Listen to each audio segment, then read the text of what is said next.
केल्याशिवाय ते सोडत नाहीत. आपलं पण एखादं आपल्या छोटा टाकायचं. शाळेचे अक्षा प्रभारी मुख्याध्यापिका चव्हाण मॅडम, माझे सहकारी शिक्षक प्रबंधक, येथे जमलेले पालक आणि समोर बसलेले माझे लहान मोठे शून्य.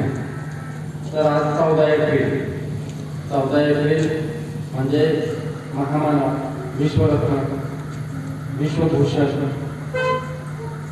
ज्याला आदर्शाचं उदाहरण, ज्ञानाचं उदाहरण आणि सर्वात महत्त्वाचं म्हणजे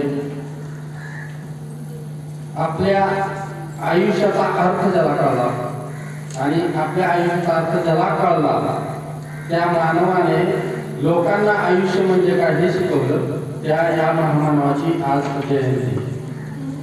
तर सर्वांना आपल्या शाळेमध्ये नेहमी शिकवलं जातं की जयंती, पुण्यतिथी, कोणाचा जन्म कधी झाला, कोठे झाला, त्यांचा मृत्यू कधी झाला, त्यांनी काय कार्य केलं, त्यामागचा एक उद्देश असतो की आपल्याला सर्वात मोठी डिग्री म्हणजे काय असते तर ती कागदावर असते, तर ती अनुभवात असते. आणि अनुभव म्हणजे इतिहास. आणि इतिहास जर आपल्याला लक्षात ठेवायचा असेल आणि इतिहास घडवायचा असेल आणि त्या इतिहासात घडणाऱ्या चुका टाळायच्या असेल तर आपल्याला हे जयंत्या, पुण्यतिथ्या, महामानव, त्यानंतर थोर संत, राष्ट्रपुरुष, समाजसेवक, समाजसुधारक यांचा आदर्श आपल्या डोळ्यासमोर राहिला पाहिजे. म्हणून बाळांनो आपण ह्या जयंत्या साजरा करतो. मी कधी कोणत्या भाषेत तारीख, वेळ, काळ काय सांगत नाही. फक्त काय सांगतो की एखादी गोष्ट असते नेहमी, त्यातून एक आदर्श घ्यायचा असतो.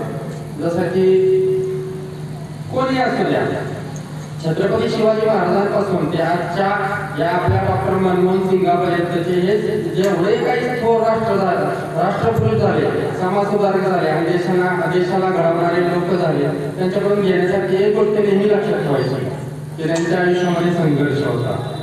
आणि ज्याच्या आयुष्यामध्ये संघर्ष नसतो ना तो माणूस कधीच घडत नाही.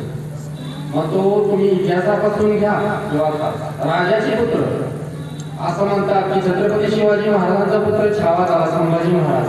संभाजी महाराज संघर्ष होता. राजाराम महाराज, ताराराणी, राणी ताराराणी या सगळ्यांना संघर्ष होता.